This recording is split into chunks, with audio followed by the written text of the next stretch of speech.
Oh. Well, I think we'll go ahead and get started. Thank you all for coming out to City Lights today. We have three wonderful poets. We have Catherine Carter, Mary Ricketson, and Joan Howard here with us today. I think we'll get started with Catherine and do some introductions and read some poetry. I volunteered to introduce, so I guess I'm introducing myself. I'm Catherine, and I write poetry, and I wrote some books, and I'm here today. I'm going to hit the high spots here. And I thought I might kind of change it up a little. I have poems that I like to read at readings that I think of as potentially pleasing to the audience. And I read them so often, I think maybe people get tired. So if you happen to have a request, let me know. Otherwise, I will read some different poems. And given the hurricane being imminent, I thought I might need to read a poem about a sump hole. The house where I grew up, there's this cellar. And there is a sump hole, which we don't have nearly as much of around here, but it's very, very common in the flatland. And you put this sump pump into it, and it pumps the water out of the basement, or such is the theory. And the only kind of downside there is that if you ignore it for a while, things tend to fall in there and die. And it is amazing what you can find in the sump hole. And it struck me the last time I was there during a flood season that this is really such a nice metaphor for all kinds of things. Bad thoughts, bad times of your life, take your pick. So this is called Sump. You don't know it, but there's a crack in the cellar floor. At first, it seems as though the flow just seeps in, ambient. But it's that crack, that flaw from tens of years back. A tiny, steady bubble from saturated sand, trickling downhill over the bumpy floor to the sump hole. Sump water begins to swell, microns at a time, invisible to the eye, but all the way up to the shingle roof, you can feel it filling. Up and up, licking harsh walls with its thin black tongue. The sump hole is a well of souls. Down there are a dead mouse, fallen sparrow, drowned toad, endless camel crickets, still whole with anaerobic decay, all but liquid in their skins. It rains and rains. Foul silver creeps across concrete, wells toward the wires, which is the other downside of sump pumps. You don't want the engine to get wet. The sump pump stammers, chokes. In the well, corpses start to stir. The water shivers. It is coming, and you can't bail enough. You can't drain it out. Nothing you can do will stop it now. Cheerful. Sounds like read a little H.P. Lovecraft when you were. In fact, I'm kind of a Lovecraft fan, even though he was a xenophobic, racist jackass. But I love me some Cthulhu. Horror from Beyond the Stars, Lord of the Chthonic Deeps. When did you write that poem? Well, this book came out in 2012, so I would have guessed somewhere around 2010 maybe. And my parents still live in that house, and they still have these issues. And when you get to a certain age, you start to feel that maybe you have to pull your weight, so that when something like that is to be done, you have to step up. Welcome. When they say the sump hole needs cleaning out, conscience dictates that you will say, no, let me. Their pond is the same way, too. Quite nasty. We'll go with kind of an old favorite here. I will go out on a limb and say that most of us are above a certain age. And so maybe you all remember the Warner Brothers cartoons about the wolf and the sheepdog. I love that. And you can get some of them on YouTube, but I think The only time a character got another name, other characters got other names. Yeah, you can see that Ralph the Wolf is kind of an adumbration of Wile E. Coyote. And these are really strange cartoons. The gag is that it's just their job. The wolf is supposed to eat the sheep, and the sheepdog is supposed to protect them. And, you know, no malice, and so they eat lunch together and punch the clock and everything. And then I swear there's one where you can see Ralph smoking a joint. It's Well, if you're in that much pain from your job all the time, you might need a little something to help you. They are very violent cartoons. I mean, Sam just beats the living daylights out of Ralph. I mean, by today's standards, they're not very funny, except when they're very, very funny. So I have a poem called Sam and Ralph. And, I have a friend who used to have the office next to me, and I'm Ralph and he's Sam. And that would be Dr. Kim's Roulette. I didn't want to say it out loud. In the cartoons, the wolf and the sheepdog have lunch together. It's like the Christmas truce, but the workday war is only 8 hours out of 24. Then the shriek of the whistle, the clang of the clock. The wolf adjusts his eyebrows to indicate menace, lifts a lip for a sparkle of fang. His bloodshot eyes take on their yellow gleam again as he slinks through the shrubbery, and Sam, the sheepdog, snatches Ralph by the neck and begins shaking and pummeling like the terrible guardian he is, like a wolf himself. When 5 o'clock comes, the canids slouch wearily home together one more day. Like wrestling fans, the sheep never seem to wonder about dog and wolf. Hacksaw Duggan and Sergeant Slaughter sharing beer after the match, just doing their jobs. They never ask, what's in those sandwiches? Could it be lamb? When the whistle stops the relentless clock, even if Ralph limps away wearing a dramatic sling, it's always a beautiful sunset for dog and wolf. Sam says, "You work too hard, Ralph. Take tomorrow off. I can handle both jobs." Direct quote. I mean, you can't even make this stuff up. I probably should have said that Hacksaw Duggan and Sergeant Slaughter were professional wrestlers. And I had a student one year who wrote his memoir about his loss of innocence when he realized that professional wrestling was not real. He was watching TV and there was a match on and the camera pans across the audience and he sees Hacksaw and the sergeant sitting together clearly on the best of terms. And it all became clear. Our bruise. It's a I hard haven't thought one. of that cartoon 50 years. They hold up really 55, well. 60. But I remember them punching that clock. Yeah. Check in, check out. Yeah, we don't really have time clocks anymore, so this would be a tough one for a very young audience. In tribute to the fact that it is allegedly fall, or it will be in just about a week, I have a leaf-falling poem. I think every poet has to have one of those. And it's a leaf-falling poem. And it is called, I Feel Confident You Will Deduce Leaf Fall. Beauties, this is the bright and burning hour, time at last for sailing. Are you glad? Or are you shivering in a wind suddenly less friendly? Huddling with the noisy neighbors, and have they any comfort to spare as their slow blood drains down? In the night, Celine was torn away. You heard nothing. At noon, Rupert next door cried out a defiant rustle and leapt. One gleam, gone. Maybe he's having the time of his year, flying at last, sun shining through him, ribs light as light. Maybe he went into the river, is growing heavier, blacker, pickled in cold brown liquor, all Virginia tumbling past. Does it matter? You don't know. You're all headed the same way, into utter change, into what's under all those leaves of grass. And though you know it's the way it is, can you help feeling afraid? Do you cling on to your mother as the world rolls downward, darkward? Have you found out how to be anything but young?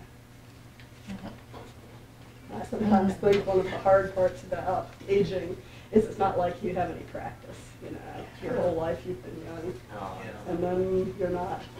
They don't give college courses. Yeah, you kind of have to work it out as you go.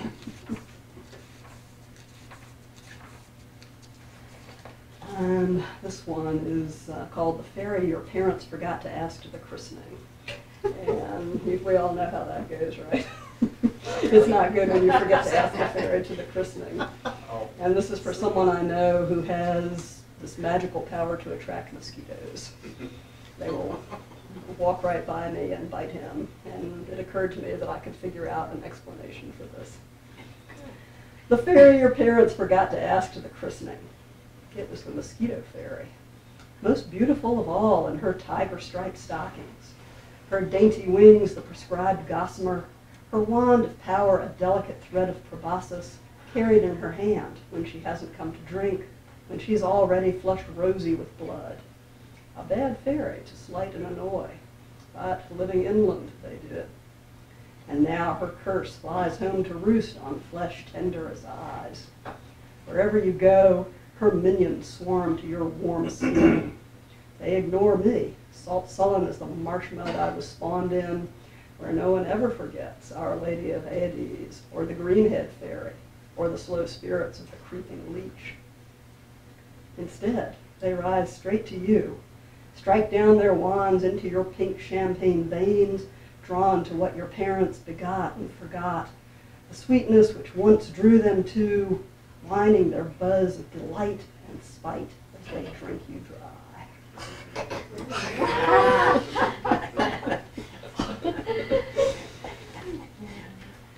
Aren't mosquitoes attracted to the alcohol, so if you drink a lot, they'll probably go after you first? I do not know. I know It's some an acid. people. It's an acid in your body. Okay, and some people have more. I do. Okay. Well, now we know. I'm pretty sure. Yeah.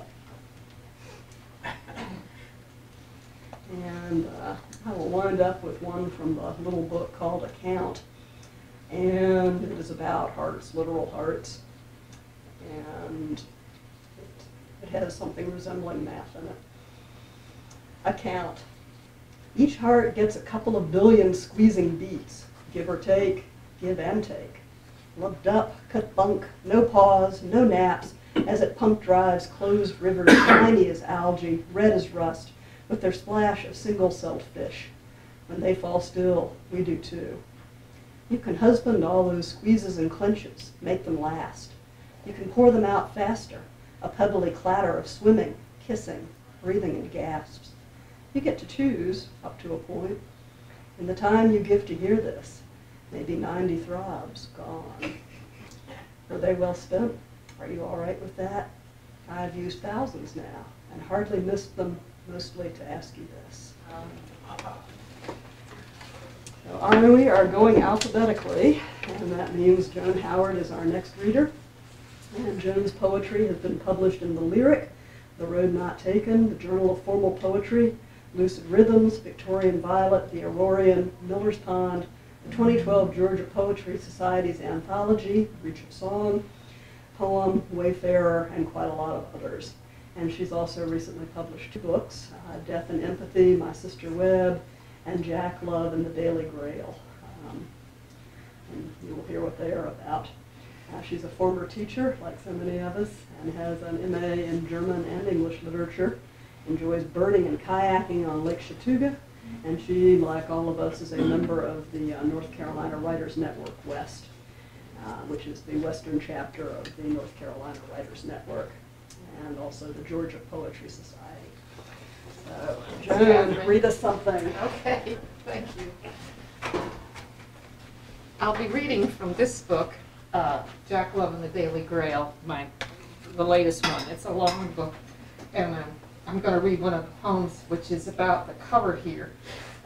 My husband was a medievalist, and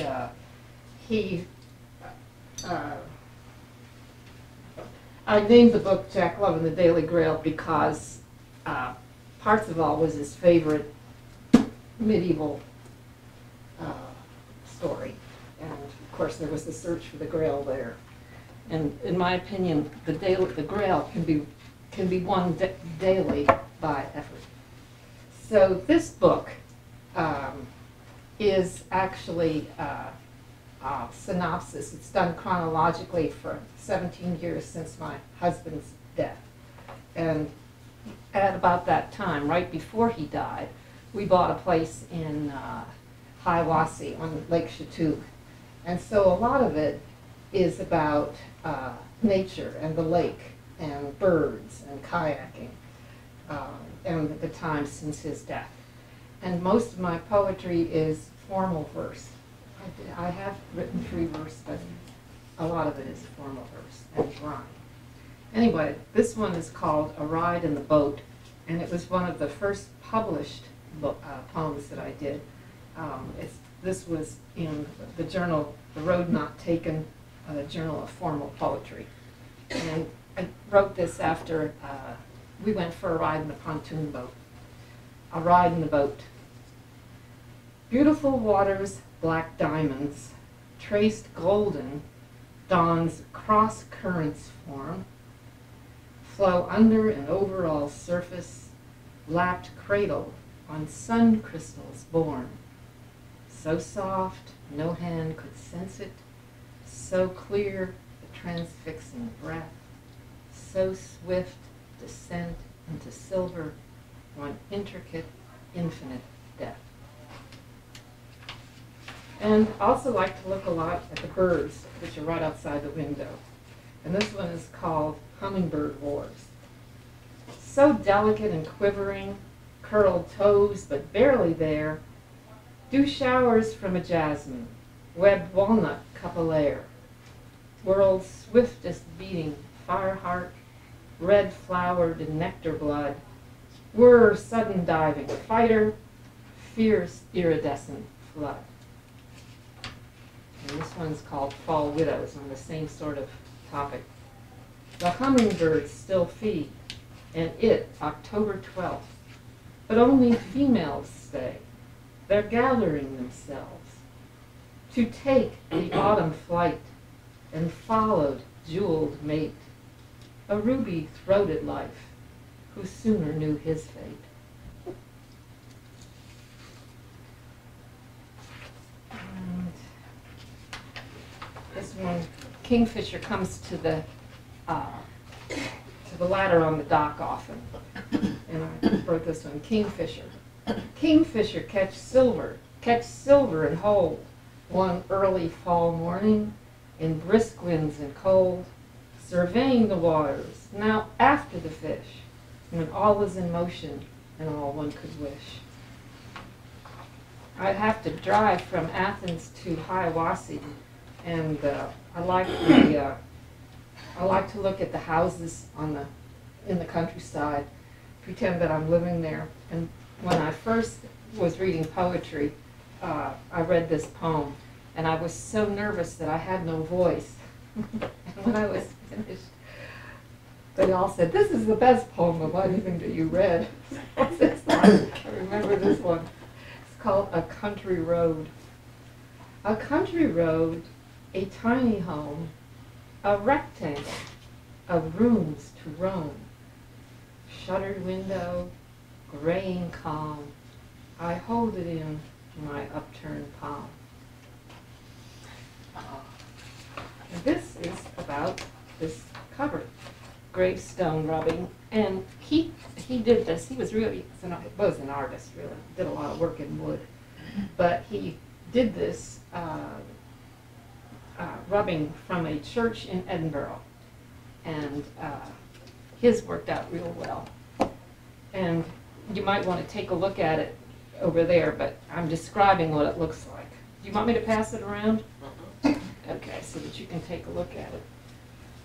And it says, okay, because it is the night in prayer, full armored, but his hands in prayer, crown standing, but eyes facing death, mouth covered, but his robe uncleft, fierce lion claws in resting shield, beneath meshed feet another yields, love cushioned, flowering, victory's pose, death's conqueror man, the Christ he chose.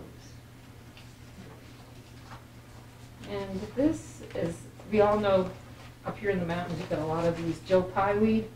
the moth heads. And anyway, I was coming back after his death, September return again, and saw all these beautiful flowers, Joe Pyeweed. Like Catherine, I'll be reading some fall poems here. Joe Pyeweed is in season now. Its mauve full head is crowned, and black-eyed Susans overspill their yellows all around. I'm angry at the wealth of flowers that you're not here to see. Last autumn I all blossoms held when you were here with me. And this, on the same theme, daylilies. Those daylilies you planted, May's golden orange ones, are blooming in September through windy, raining suns. Full buds are many, darling, they'll open in the cold to hold me in your husbandry of love as I grow old. And this is another one, same thing. He built a trellis for the clematis. And interestingly enough, when this is over, I'll tell you. I looked up at the trellis you built not long ago to hold the spring clematis you always cherished so. September 5th, your birthday, a single perfect star is shining now in purple, King's gift you've sent from far. And that, I went back to Winterville, our house, and there was the clematis, no longer on the trellis, but in a bunch of azalea bushes.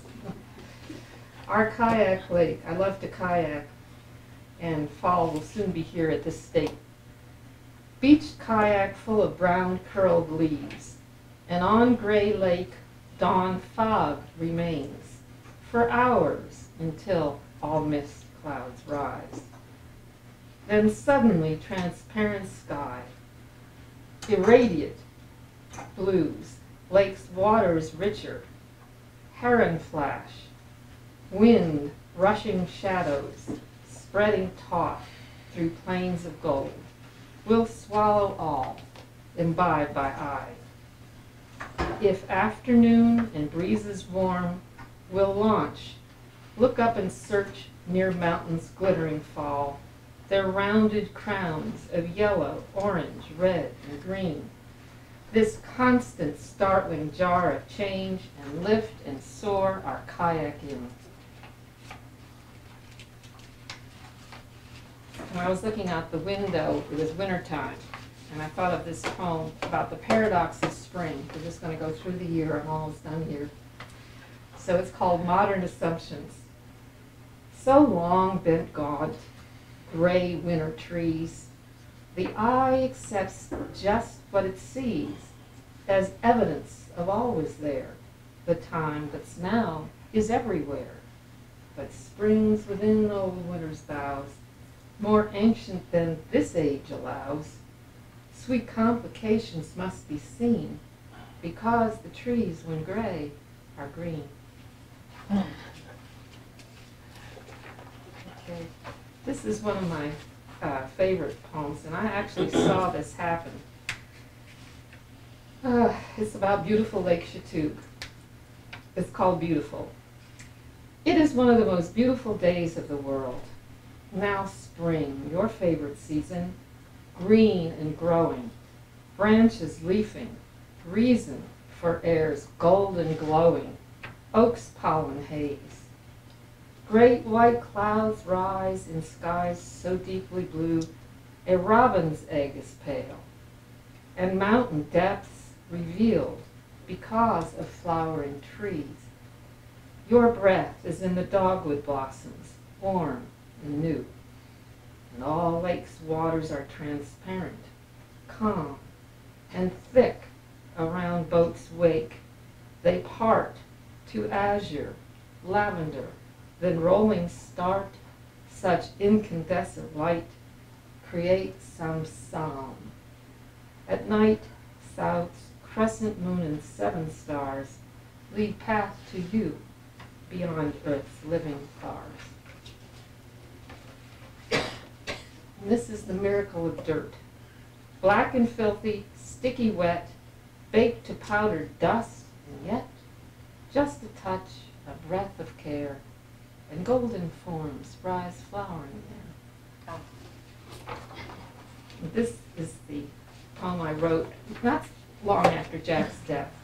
Looking out, I sit in a chair and look out at the lake, and it's called Morning View. It's morning. See the beauty of the lake. Mist clouds are lifting, gray pearl waters still, reflecting silvers and a white boat's wake. Paired geese are drifting, spring song sparrows shrill. Azaleas are in bloom on shore, they're red. I've planted phlox and hollyhocks for you, around a weeping cherry tree, a bed for us, wherein all our morning view. Thanks.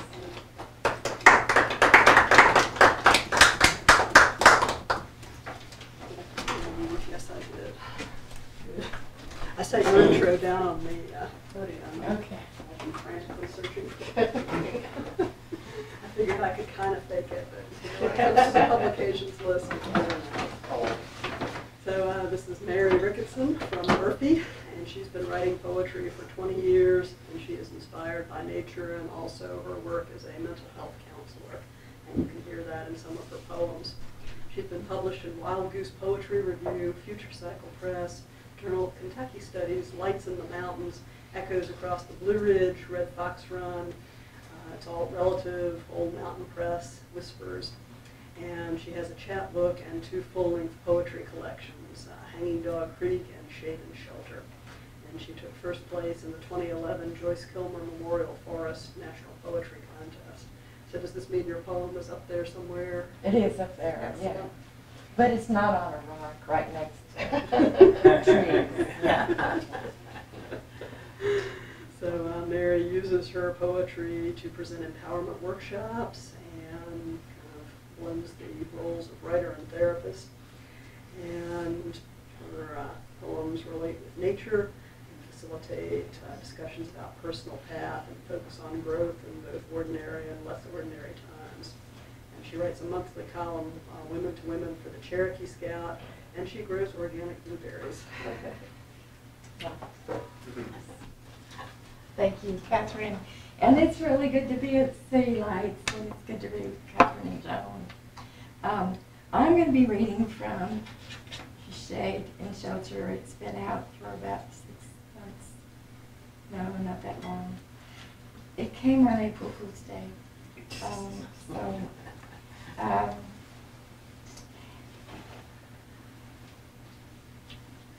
I had tried a year before to get this published under a different name, and it really makes a difference to have a name that's attractive and not scary. So there you go. These are poems of breaking and healing, and I merged the therapist in me with the poet in me in this book.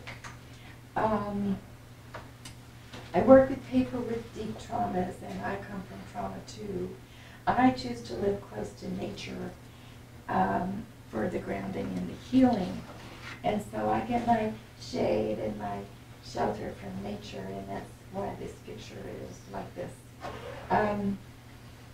So the book starts with grounding in nature, and then it goes deep into the bowels of feelings, and it comes up into healing. So I'm going to get right to it. The first poem of the book relates to my growing up on the Gulf Coast of Mississippi. I mostly grew up there. You get a dad who's in the Air Force, you move around a bit, but we didn't move as much as a lot of people do. But this has to do with the winds and the storms and the hurricanes. And so since our relatives in the other part of North Carolina have had a worse time than us, I'm going to dedicate this one poem to them. Wild wind. That south wind blew, and I loved the start of it. Snarled hair from end to end, coat torn off my shoulders, challenged steps, a feat of balance.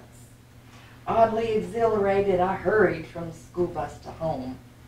Later, all four winds blow wild, Medusa in my hair, unbalance my step, wave, fear and wreckage cross my path. Wind dips behind dark clouds, walnut lives hold tight, guardians of the night. Wait for rain start, hold vigil till daylight. All my memories gather in remembrance of storms past. Over and over, exhilaration enters, rearranges my life. Never to hunger, never to thirst. This next poem, I wrote this sitting on my porch late. You know how sometimes your chores have to get done when you're too tired to stand up, and then it's dark and you gotta go to work the next morning.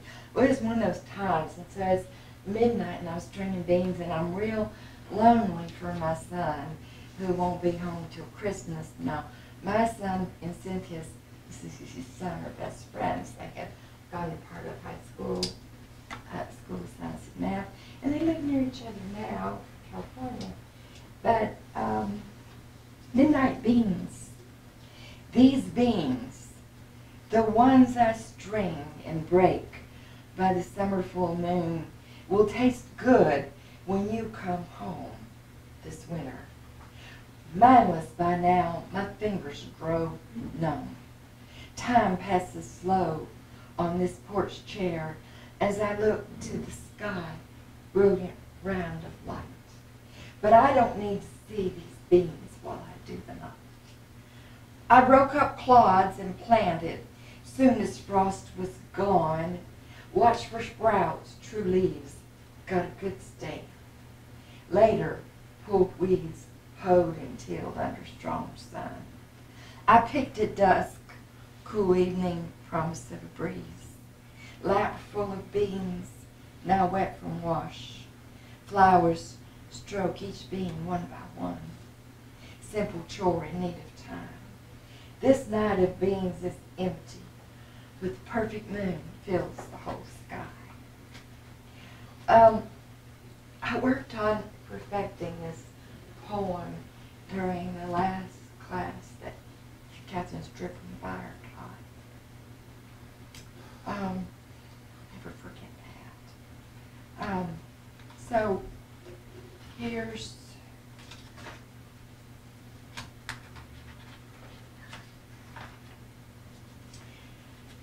I wanted to write a poem about how the climate's changing my farm, and I threw a lot of paper in the trash because I just couldn't do it. But when we had the fires, I finally got something. So this is it. Weather change. These days, I write from the dirt. Find sprouts, sprinkle water, wait for sunshine. These days I take my time in case the best grows slow. These days I find a chair just my size, keep a book nearby, and listen to sounds of breeze, rustling leaves. These days I take a walk, come back to what's grown while I've been gone. These days the grass fails fast in the field, holds on for dear life. Yellow gold, then reddish tinge, then brown like hay. One spark could set 3 acres ablaze, then hit the berry farm, then the forest of pine, next oak, hickory, poplar. These days, the pond is thirsty, even after torrents of angry rainstorm, rage and squall, but fill only a thimble. After this dry earth blots its parched lips on damp air, that precious water passes by like a traveler on the way to elsewhere. These days, cold and warm, are like changelings, walk in each other's worlds. Flowers bloom at peculiar times, rebel like adolescents, change for the sake of change. These days I squirm round and round like a dog looking for a place to sit, intent to find a niche.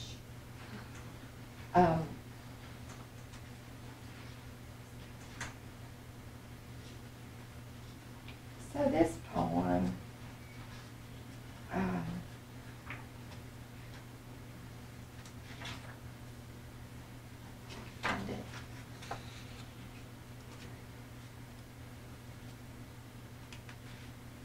going to read the title poem of the book, Shade and Shelter. This takes place, of course, around where I live. And it's about a dog and not about a dog. Shade and shelter.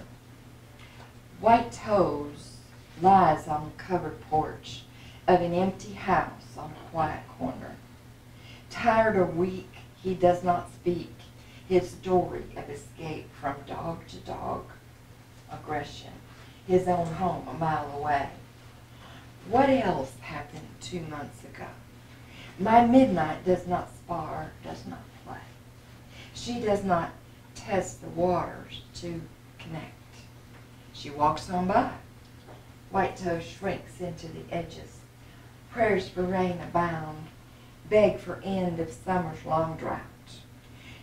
No language comforts this canine who will not return to his pack. Mysteries and misunderstandings collide in my raucous thoughts. Now 2 humans have turned from each other. I cannot explain why I shrank away, but I have told him all I know. The beech tree spreads its broad leafy arms. Welcome, embrace of shade and shelter. I fill plastic bowls with food and water, set them down by white toes on my way to town. So,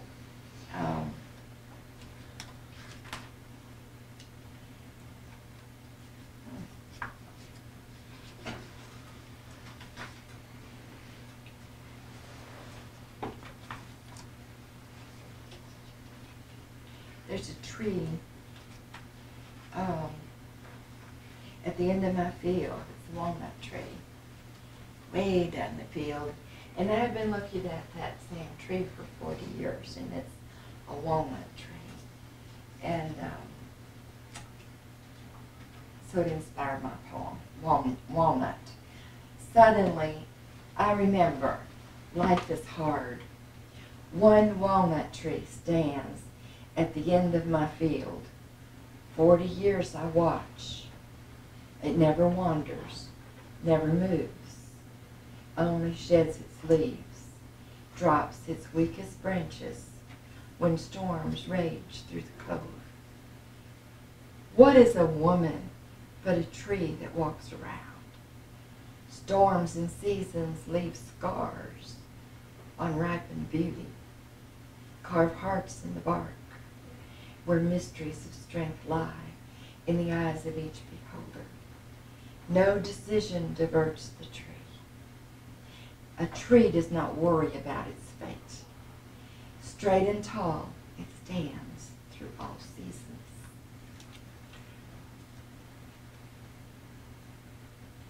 I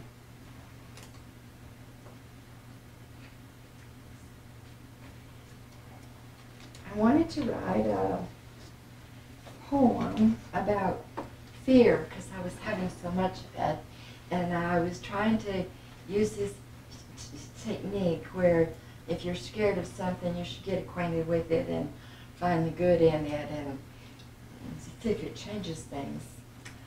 So I don't know what that technique is called. But morsels. Today my fear comes in a covered dish, disguised with herbs and spices, made palatable by bits of beef, braised in burgundy, best feature forward, starting to love this fear, I name it respect, sprinkle with safety, trust, and hope. Place the casserole in a slow oven, fine cuisine, seasoned and cured, quiets less welcome morsels of shame and humility. integrity rises, meringues the surface, tempts taste buds past tradition. Yeah,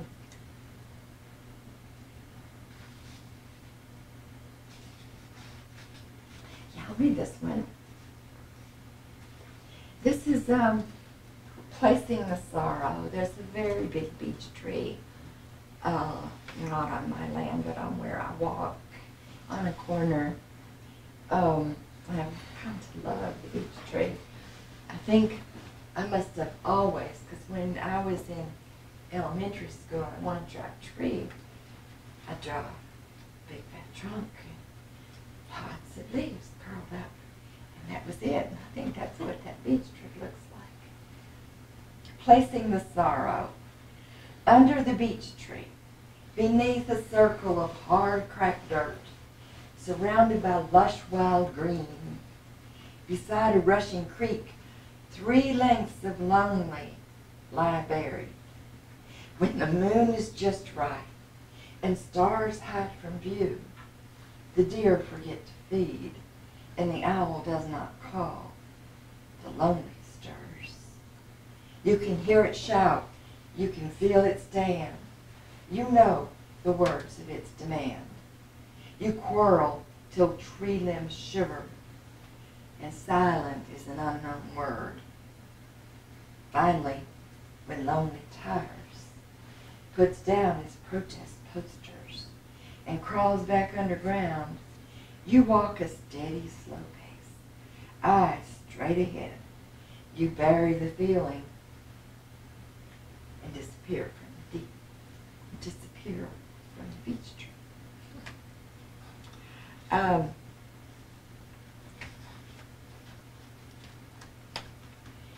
This next poem, I partly want to read it because I like it, and partly because it's the story of how it changed my life, and partly because it's published in one of Tom Davis's anthologies in Old Mountain Press. So you'll get the change in my life real easy.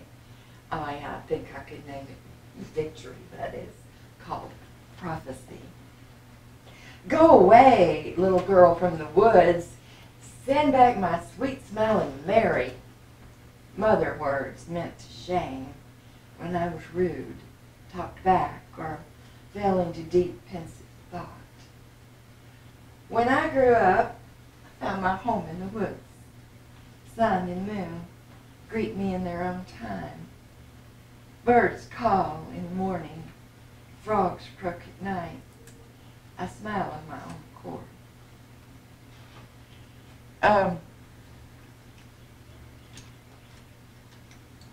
This poem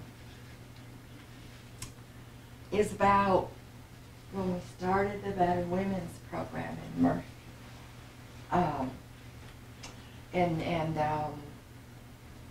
Was in the late 70s when we were getting started, the early 80s when we were opening. And they opened one in Jackson County about the same time. But there was so much to learn while figuring out what to do, and this is what it's about.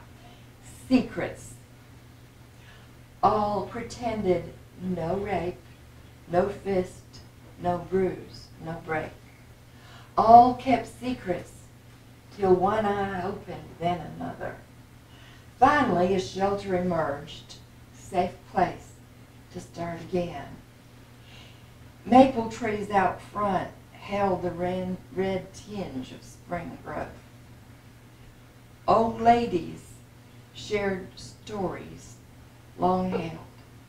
Women called crazy told of knives, chains, guns. Slowly unraveled mysteries of shrouded lives. Red blush of innocence long gone. Fear kept watch on locked doors. Children came. One hid in the corner. 2 told stories. 3 made cookies. All prayed their secret prayers. The maple trees stood in the lush of summer leaf. Helpers held hands, crafted steps to safety, stairways to income. Co-workers unveiled their own secrets, abuse untold, afraid to know, afraid of losing love. The maple trees lost their leaves in winter, cycled in seasons over and over. And then we learned it's not so easy to break the cycle of power and control. Center page of every abuse.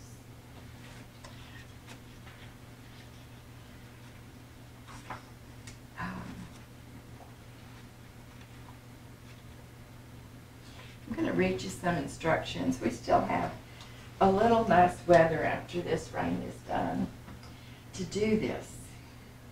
And this is really instructions to myself, but you can get in on it too. How to rest in the afternoon. Lie in a hammock near the house, but away from everything. Notice sunlight filtered through leaves and branches of dogwood. See bottoms of droopy green leaves, hidden, less than perfect, hardly ever seen. Listen to bluebirds, shallow breezes, sounds of leaf meeting leaf. Let the hammock rock you into monotony. Drop your mind down to earth. Find a place where thoughts have not yet formed. I'm going to finish with this. The title of this poem is Wedding Toast. And a year ago, I went to Montana to see my son get married. And I needed to be bringing some mountains with me. When your kid is born and raised in the mountains and he gets married in those other mountains, you just have to bring some of your own with you.